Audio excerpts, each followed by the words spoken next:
Assalamu alaikum dear students of the Knowledge School, Kaid Campus Lahore. Students, our subject is Mathematics for 6 standards. जो पिछले lectures में मैंने आपको हमारा जो टॉपिक चल रहा है आजकल वो एलसीएम का है, ठीक है। इन द एक्सरसाइज 4B हम क्वेश्चन नंबर 1 और 2 कर चुके हैं। क्वेश्चन नंबर 1 में हमने एलसीएम का मेथड किया था, कॉमन मल्टीपल मेथड, और क्वेश्चन नंबर 2 में हमने फिर से एलसीएम का ही मेथड किया, बट वो था prime factorization method. In the question number 3 of exercise 4B, we are doing calculate LCM by division method. ठीक है, 6th क्लास HCF में जब हमने डिवीजन मेथड किया था तो वो हमने रिमाइंडर और डिविडेंड डिवाइजर कुछ इस तरीके से था हमारा। But in this question number 3 जो हमारा डिवीजन मेथड है वो कुछ इस तरह से है कि आपने जो आपकी गिवन वैल्यूज हैं उनको कुछ इस तरह से मेंशन कर लेना है। पहले तो हम प्राइम फैक्टराइजेशन मेथड में क्या करते थे कि 45 को अलग से प्राइम फैक्टराइज करते थे और 50 को अलग से फैक्टराइज करते थे।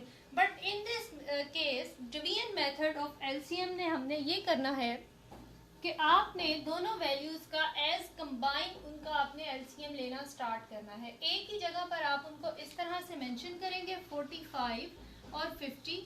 इस तरह आप कोमा भी लगा सकते हैं और आप इनको ऐसे डैश से सेपरेट भी कर सकते हैं। फिर आपने इनकी इस तरह से लाइन लगाकर ऐसे, और आपने उसी तरह प्राइम फैक्टर्स पे जैसे डिवाइड करते हैं ना वैसे डिवाइड करना स्टार्ट कर देना है। ज़रूरी नहीं है कि आपके दोनों वैल्यूज़ जो हैं या दोनों फिगर्स जो हैं वो एट द सेम टाइम किसी एक टेबल पर डिवाइड होते हों, ऐसा बिल्कुल भी ज़रूरी नहीं है। अगर आपका 45 3 पर डिवाइड हो रहा है तो उसको आप 3 से कर दें, अगर आपका 52 से हो रहा है तो उसको आप 2 से कर दें। देखें यहाँ पर मैंने इसका जो सोल्यूशन किया है, देखें यहाँ पर जो इसका सोल्यूशन हुआ है वो कुछ इस तरह से है कि यहाँ पर वैल्यूज मैंने मेंशन की 45 और 50, और देखा मैंने कि ये मिनिमम जो हमारा स्मॉलेस्ट प्राइम नंबर है वो 2 होता है। आपको पता है हम 2 से स्टार्ट लेते थे प्राइम फैक्टराइजेशन में भी, और इसमें भी हम 2 से ही स्टार्ट लेंगे। आपने देख लेना है कि दोनों वैल्यूज में से अगर कोई एक भी 2 पर डिविजिबल है तो आप उसको 2 से डिवाइड कर दें। देखें 52 से डिविजिबल था, 2 2 था 4 एंड 2 5 था 10, ये मैंने 2 से किया। अब 45 2 के टेबल पे नहीं जाता, ठीक है, 45 इज नॉट डिविजिबल बाय 2, तो आपने क्या करना है 45 को एज इट इज लिख देना है, एज इट इज ही यहाँ पर सेकंड स्टेप में लिख देना है, ठीक है, उसको कुछ भी नहीं करना।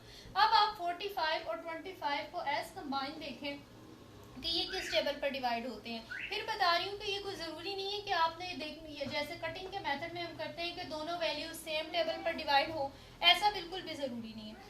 अब 45 और 25 दोनों में से कोई भी 2 पर डिविजिबल नहीं है तो नेक्स्ट प्राइम नंबर 3 से इसको चेक कर लेते हैं। तो 45 3 पर डिवाइड हो रहा है, 3 1s are 3 और 3 5s are 15, but 25 is not divisible by 3, तो आपने क्या करना है 25 को एज इट इज नीचे यहाँ पर लिख देना है, ठीक है।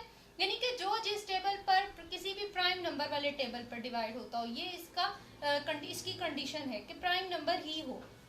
अच्छा, अब जिस भी नंबर पर डिवाइड हो रहा है आपने एक को कर देना है, दूसरे पे नहीं हो रहा तो उसको एज इट इज आप नेक्स्ट स्टेप में लिख लें, ठीक है। अब 15 और 25 आप देखें, इसमें से 15 3 पर डिविजिबल है तो 3 5 15 कर दिया, 25 को एज इट इज यहाँ पर उतार दिया। अब 5 और 25 एज कंबाइन अगर हम उनको देखें तो ये दोनों 5 पर डिविजिबल है, 2 पर भी दोनों में से कोई भी 2 पर डिविजिबल नहीं है, दोनों में से कोई भी फिगर हमारा 3 पर डिविजिबल नहीं है, 5 पर है तो हम इसको 5 पे ही कर देते हैं। 5 1s are 5, 5 5s are 25। अब नेक्स्ट एक 5 यहाँ पर है, इसको फिर 5 1s are 5 करें और ये 1 ऐसे ही हमारा यहाँ पर इस स्टेप में लिख दिया जाएगा, ठीक है। 6th क्लास बहुत ईजी है, देखें करना कुछ भी नहीं है। डिवीजन मेथड एलसीएम हम कर रहे हैं, जितनी भी वैल्यूज होंगी ज़रूरी नहीं है कि हर दफ़ा 2 ही वैल्यूज हों, ज़्यादा भी हो सकती हैं, तो जितनी भी वैल्यूज होंगी उनको एक लाइन में इस तरह आपने मेंशन करना है। दरमियान में आप छोटी सी डैश भी लगा सकते हैं या कोमा लगाकर आप उनको सेपरेट कर दें, ठीक है, और डिवाइड करना स्टार्ट कर दें। ख्याल रखें कि प्राइम नंबर्स ही होने चाहिए, स्मॉलेस्ट प्राइम नंबर 2 है, फिर 3 5 7 11 इस तरह ऑनवर्ड चलते जाएं, और ऐसा हो ज़रूरी नहीं है कि आपके दोनों तीनों 4 जितने भी फिगर्स हैं या वैल्यूज़ हैं वो सारी सेम टेबल पर ही डिवाइड हो। अगर एक 2 पर हो रही है तो उसको 2 पर कर दें, बाकी वैल्यूज़ नेक्स्ट स्टेप में ऐसे ही उतार दें, ठीक है। अब आ जाए ये इतना प्रोसेस तो हो गया। अब इतने प्रोसेस के थ्रू आपका एलसीएम किस तरह से आएगा, ये है एलसीएम। इसमें कोई कॉमन फैक्टर कोई नॉन कॉमन फैक्टर का कोई मसला नहीं है। इस साइड पर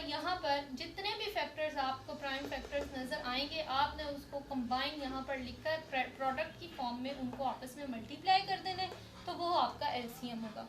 ठीक है, 6th क्लास बहुत इजी है, इसको ज़रूर आप ट्राई करें, आपको इजी लगेगा। उसके बाद अब जो नेक्स्ट क्वेश्चन है, इसके नेक्स्ट पार्ट्स जो हैं उसका 2 और सेकंड पार्ट आप खुद ट्राई करें, उसमें 3 वैल्यूज़ हैं और जो थर्ड क्वेश्चन नंबर 3 है उसमें 5 वैल्यूज़ हैं। मैं आपको एक 5 वैल्यूज़ वाला क्वेश्चन करवा देती हूँ आपकी कन्वीनियंस के लिए। ओके स्टूडेंट्स, क्वेश्चन नंबर 3 का थर्ड पार्ट है जिसकी वैल्यूज़ 5 हैं। देखें 16, 24, 30, 40, 48, इसको इस तरह मेंशन कर दिया है मैंने लाइन से। ठीक है, यहाँ पर मैंने इनको कोमा से सेपरेट किया है, आप कोमा से भी कर सकते हैं और एक छोटी सी डैश लगाकर भी इनको सेपरेट कर सकते हैं। अच्छा, अब ये इनमें से सारे नंबर्स ही तकरीबन आप देखें 2 पर डिविजिबल हैं, सारे ही इवन नंबर है, तो ये सारे 2 पर डिवाइड हो सकते हैं। तो मैंने इनको 2 से ही स्टार्ट किया है। मेरा smallest prime number 2 8s are 16, 2 12s are 24, 2 15s 30, 2 20 40, 2 2s are 4 and 2 4s are 8। ठीक है, नेक्स्ट इसमें आप देखें अभी भी इवन नंबर्स एग्जिस्ट कर रहे हैं, आप इसको फिर 2 से ही करेंगे। 2 4s are 8, 2 6s are 12, 2 10s are 20 और 2 12s are 24। देखें यहाँ पर अब इस स्टेप में जो आपका 15 है, ये 15 ओड नंबर है, ये 2 पर डिवाइड नहीं हो सकता, तो आपने इसको ऐसे ही नीचे उतार देना है, अगले स्टेप पे ऐसे ही लिख देना है 15, इसको कुछ भी नहीं करना। ठीक है, जब तक आपके इवन नंबर्स ख़त्म नहीं हो जाते, आप 2 से डिवाइड करें, तब तक आप अपने इवन नंबर्स को ऐसे ही नीचे उतारते जाएं। अब 2 2s are 4, 2 3s are 6, 2 5s are 10 और 2 6s are 12। 15 को नेक्स्ट स्टेप में फिर मैंने ऐसे ही रिपीट कर दिया है। ठीक है, इसको अभी कुछ भी नहीं करना। अब नेक्स्ट देखें आप, फिर से आपका जो ये 1 2 एक इवन नंबर है, फिर ये 6 एंड एक इवन नंबर है, इसको फिर मैं 2 से करी हूँ एक दफ़ा, 2 1s are 2 और 2 3s are 6। जो बाकी के नंबर्स हैं जो 2 पर डिविजिबल नहीं है, मैंने उनको नेक्स्ट स्टेप में ऐसे ही लिख दिया है, आपने भी ऐसे ही करना है।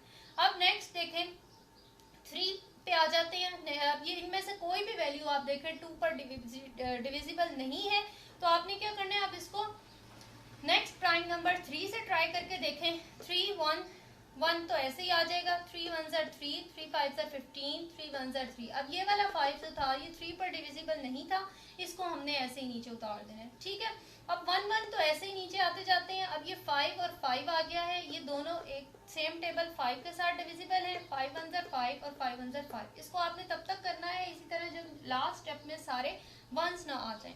ठीक हो गया, ये इस प्रोसेस तो कंप्लीट हो गया। आपने 2 से स्टार्ट करना है, स्मॉलेस्ट प्राइम नंबर से, और ये ज़रूरी नहीं है कि सारे नंबर एक ही टेबल पर डिवाइड होते हो। अगर कोई नंबर किसी 2 पर डिवाइड नहीं हो रहा, कुछ हो रहे हैं, तो जो हो रहे हैं उनको 2 पर कर दें और जो नहीं हो रहे हैं उनको आप as it is next step में लिख देंगे। ठीक है, अब सारा प्रोसेस इसी तरह आपने करने के बाद जो इस साइड पर आपके प्राइम नंबर्स आए हैं, LCM इज इक्वल टू, ये सारे प्राइम नंबर्स को आपने आपस में एज प्रोडक्ट फॉर्म में पहले लिखना है, 2 by 2 by 2 by 2 by 3 by 5। ठीक है, इनको आपस में मल्टीप्लाई करें तो ये आपके पास आ जाएगा 240 और यही आपका आंसर है। ठीक है, 6th क्लास क्वेश्चन नंबर 3 का थर्ड पार्ट था, ये हम LCM फाइंड कर रहे थे बाय डिवीजन मेथड। जितनी भी वैल्यूज हों उनको आपने in division method of for finding LCM, HCF का मेथड डिफरेंट था बट LCM का मेथड बिल्कुल डिफरेंट है।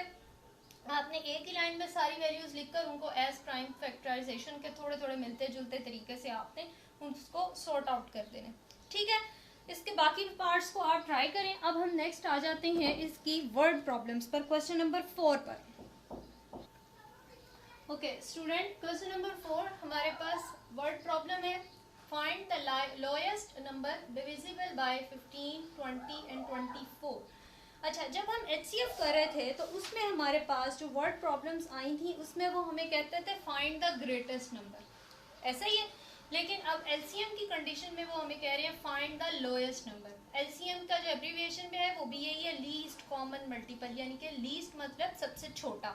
इसी तरह अब यहाँ पर जब भी वो आपको कहें लोएस्ट नंबर डिविजिबल, तो सबसे छोटा नंबर जो डिविजिबल हो किस पर, 15 पर, 20 पर और 25 पर, ऐसा नंबर आपने फाइंड करना है कि जिसको हम 15 से डिवाइड करें तो वो कम्प्लीटली डिविजिबल हो, 20 पर करें या 25 पर करें। इन तीनों में से आप उस नंबर को इन तीनों में से जिसके साथ मर्जी डिवाइड कर लें वो उस पर कम्प्लीटली डिविजिबल हो जाए, रिमाइंडर ना दें। ठीक है, ऐसा नंबर फाइंड करना है। तो लोएस्ट नंबर फाइंड करने के लिए हम इन तीनों का ही पहले एलसीएम ले लेंगे। एलसीएम आप डिवीजन मेथड से लेंगे, ठीक है। 15, 20, 25, ये जितने भी वर्ड प्रॉब्लम होते हैं उसमें जो हम एलसीएम होता है वो हम डिवीजन मेथड से ही लेते हैं, ठीक है। उसमें आपने कॉमन फैक्टर मेथड भी यूज़ नहीं करना और ना ही प्राइम फैक्टराइजेशन मेथड यूज़ करना है, कोई कंडीशन नहीं है, बट ज़्यादातर यही यूज़ किया जाता है, ठीक है। अच्छा, अब आप 15, 20 और 25 को किससे स्टार्ट करेंगे? 2 से। 2 10s are 20, 15 is not divisible by 2 and 25 is also not divisible by 2, so we mention 15, 25 as it is in the next step. Now 10 is divisible by 2, 2 5s are 10 and 15 and 25 is as it is mentioned in the next step. Now 15 is 15, 5, 25, तीनों number 2 पर divisible नहीं है। आप इसको 3 से try करके देखें, 3 5 से 15, सिर्फ एक वैल्यू जो है वो 3 पर डिविजिबल है, बाकी एज इट इज लिख दी जाएंगी। नाउ 5, 5, 25, ये 2 पर भी तीनों वैल्यूज डिविजिबल नहीं है and these are not also divisible by 3। These 3 values are divisible by only by 5। 5 1s are 5, 5 1s are 5 and 5 5s are 25। Again 5 1s are 5, ones को next step में ऐसे ही मेंशन कर देंगे, ठीक है। ये तो हो गया हमारा division method in LCM process. तो लास्ट वही हमारा स्टेप होगा, एलसीएम इज इक्वल टू ये all these factors 2 by 2 by 3 by 5 by 5 by 5, ठीक है। तो इनको आपस में मल्टीप्लाई करें, एज प्रोडक्ट फॉर्म में लिखेंगे, जो आंसर आएगा वो हमारा एलसीएम है और वही हमारे इस क्वेश्चन का आंसर है। The lowest number divisible by 15, 20 and 25 is 300। Okay 6th class, thank you. Next question करते हैं। नेक्स्ट हमारे पास जो स्टेटमेंट वाला क्वेश्चन है 6th class, next question number 5 है, find the lowest number between 200 and 500 which leaves a remainder of 3। देखें question में क्या कह रहे हैं, वो कह रहे हैं कि लोएस्ट नंबर फाइंड करें। लोएस्ट नंबर फाइंड करना है मतलब हमने एलसीएम फाइंड करना है बिटवीन 200 एंड 500। कंडीशन दे दी उन्होंने साथ कि वो नंबर जो हम फाइंड करेंगे एलसीएम वो 200 और 500 के दरमियान होना चाहिए। उसके बाद next condition is which leaves a remainder of 3, कि वो 3 का रिमाइंडर देगा in each case when divided by 8, 10, 12 and 30, कि जब हम उस नंबर को 8, 10, 12 और 30 के साथ डिवाइड करेंगे तो वो हर केस में 3 का रिमाइंडर देगा। बेशक आप उस नंबर को जो हम लोएस्ट नंबर फाइंड कर रहे हैं जो 250, 500 के दरमियान लाई करेगा, उसको चाहे हम 8 से डिवाइड करें, चाहे हम 10 से डिवाइड करें, 12 से करें या 30 से करें, इन 4 नंबर्स में से किसी भी नंबर से आप उसको डिवाइड कर लें, हमारे पास उसका रिमाइंडर जो है वो 3 आएगा, ठीक है 6th क्लास। अब आप इसके सोल्यूशन की तरफ आ जाएं। ओके स्टूडेंट्स, क्वेश्चन नंबर 5 में अभी आपने स्टेटमेंट देखी, अब जो उसमें वैल्यूज गिवन थी 8, 10, 12, 30 जिनको डिविजिबल होना चाहिए वो वैल्यूज थी 8, 10, 12 और 30। आपने इसको as division method of LCM आपने इसका प्रोसेस कर देना है, ठीक है। 2 से ही स्टार्ट लेना है, फिर 2 से है, फिर 2 से, देन 3 और फिर 5। इतना प्रोसेस करने के बाद आपने उनका एलसीएम फाइंड कर लेना है। आपको पता है हम इसका एलसीएम ऐसे फाइंड करते हैं कि सारे ये जो इस साइड वाले प्राइम नंबर्स हैं इनका प्रोडक्ट ले लें, जो आंसर आएगा वो हमारा एलसीएम होगा। अब क्वेश्चन में कंडीशन कुछ ये थी कि आपने बिटवीन द नंबर्स 200 एंड 500 के दरमियान में कुछ लोएस्ट नंबर फाइंड करने थे। तो हमने क्या किया कि हमने ये जो हमारा एलसीएम आया हमने इसके मल्टीपल्स ले लिए, ठीक है। मल्टीपल्स ऑफ 120 हमने लिए जो कि हैं 120, 240, 360, 480 एंड 500। अब इन नंबर्स में से 5 ऑनवर्ड जा सकते हैं मल्टीपल्स, आपको पता है कि जितना भी आगे चले जाएं। अब ये जो आपने मल्टीपल्स ले लिए हैं 120 के, इसमें आप देखें कि कौन से मल्टीपल्स हैं जो 200 और 500 के दरमियान लाई कर रहे हैं। वो ये 3 मल्टीपल्स थे 240, 360, 480, ठीक है, जो कि 200 और 500 के बिटवीन लाई कर रहे हैं, ठीक है।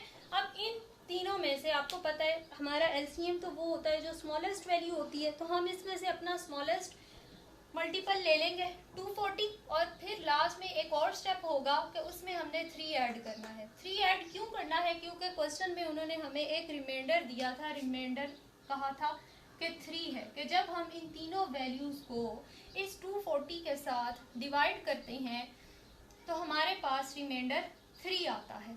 ऐसे ही है, तो ये रिमाइंडर अगर ना आए तो इसीलिए हमने इस रिमाइंडर को उसी एलसीएम में ऐड कर दिया है ताकि वो कम्प्लीटली डिविजिबल हो जाए। फिर से एक दफ़ा इस क्वेश्चन का रिव्यू देख लें कि क्वेश्चन में उन्होंने हमें कहा था find the lowest number between 200 and 500। Lowest number find करना था 200 और 500 के दरमियान, ठीक है, जो हमें 3 का रिमाइंडर दे रहा है। इन ईच केस के जब हम उसे 8, 10, 12 और 30 से डिवाइड करते हैं तो वो हमें 3 का रिमाइंडर देता है और 3 का रिमाइंडर देता है। इसीलिए हमने पहले जो गिवन वैल्यूज थी उनका एलसीएम ले लिया। एलसीएम हमारे पास आ गया 120। उस 120 के मल्टीपल्स हमने कुछ मेंशन किए और उसमें से हमने 3 ऐसे मल्टीपल्स को ले लिया जो 200 और 500 के दरमियान लाई करते थे।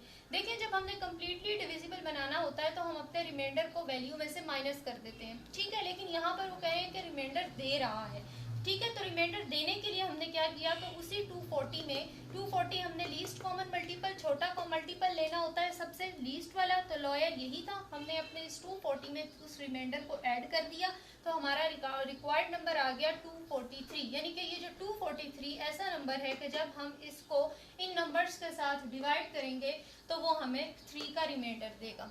ओके, 6 क्लास समझ आ गई आपको। अब आप नेक्स्ट क्वेश्चन नंबर 6 को मैं आपको नेक्स्ट लेक्चर में बताऊंगी। अभी आप इन सारे क्वेश्चंस की प्रैक्टिस करें। क्वेश्चन नंबर 3 के जो बाकी पार्ट्स हैं उनको भी आपने ट्राई करना है और ये जो आपको बोर्ड पर करवाए हैं इनको भी आपने ट्राई ज़रूर करना है। ठीक हो गया? ओके, अल्लाह हाफिज़ 6 क्लास।